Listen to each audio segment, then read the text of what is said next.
What's up, everybody? Demented Lee from Demented Hobbies. Today we're going to be showing you how to change out the axle carrier and put a new axle carrier onto a new A-arm. Alright, as you can see, I already have it disassembled. The A-arm is completely off of the truck and the shock has been removed. Alright, first thing you need is the Traxxas tool. It's for your bearings. You use this to pry off the little plastic piece right here. So you take and you stick it underneath there and you just pop it right off, which try not to shoot it off 20 feet away like I just did.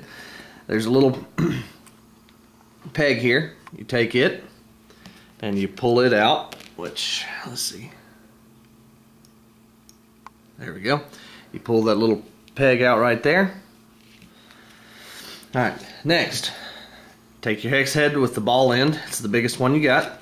You're going to remove the screw from the top of the A-arm. Alright, it's kind of this one's the hardest bolt I've found so far to take out, and I'd be willing to bet that's because of the amount of the abuse that the front part of this A-arm takes. So you take that out. Okay.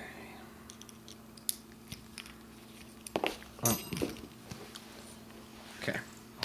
Lay it down here. You'll see it in just a second. Let me get it out here. Alright. Okay. Once you get it unscrewed to a certain point, you just take and you can push it straight out.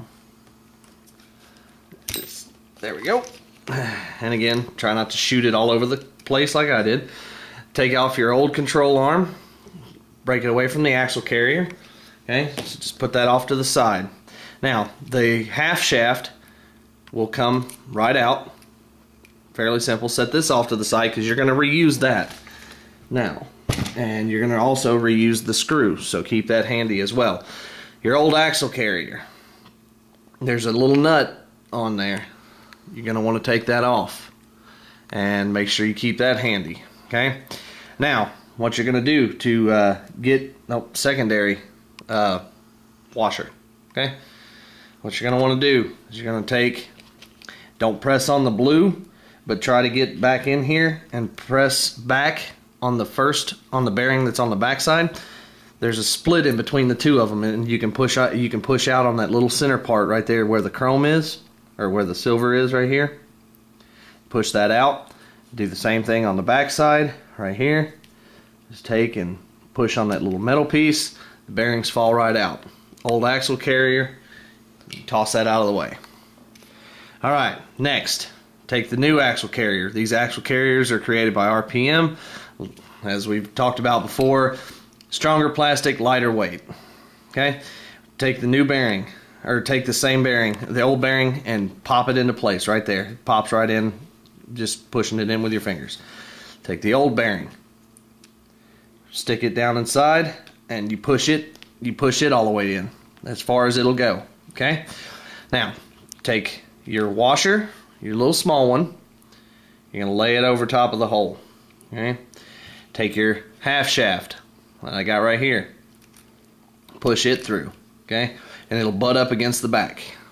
Take your new, or your other bearing, or I'm sorry, your washer, slide it over top, okay, make sure everything fits in there good and tight and snug.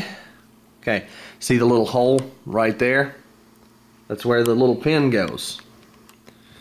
The one that I pushed out just a little bit ago. Okay, you're gonna stick it in. Well, it's kind of it's a little bit of a pain, but it's not too bad. Okay, I've basically got it in the hole there, and then you just line it up, get it in there, push it to where it's even on both sides.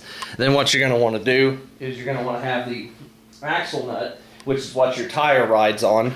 Okay, there's a little groove in the inside. You can see it right there. There's a hole with the two little outlets on each side. That's where you line up the pin. You line up the T-pin right here with the holes. You push it down over it. You get it, and then you snap it back on into position. Sometimes it helps to use the tool. And if you don't have it spaced quite right, it won't go on. So you're going to want to make sure everything's spaced in there properly. Take the tool and pop it back on. You should hear a snap. Okay. Next, the next step in installing this RPM A-arm. You're gonna take and 2 holes right here. Hole on the bottom side. There's 2 holes. I always put mine in the bottom because it adds a little bit greater clearance. You slide it over. You slide the A-arm over top. You line the 2 holes up. Set it down on a table like this. Push the pin in, and then as you are trying to get the pin down in there, move the control the axle carrier, and it'll slide right in just like that. Take your hex head and drive it in, and as you're driving it in, you're going to be grooving the plastic because RPM isn't pre-grooved. Tighten it down. Okay, there you go. You have a brand new control arm with axle carrier. We're using all of the old parts. Until next time, thanks for watching.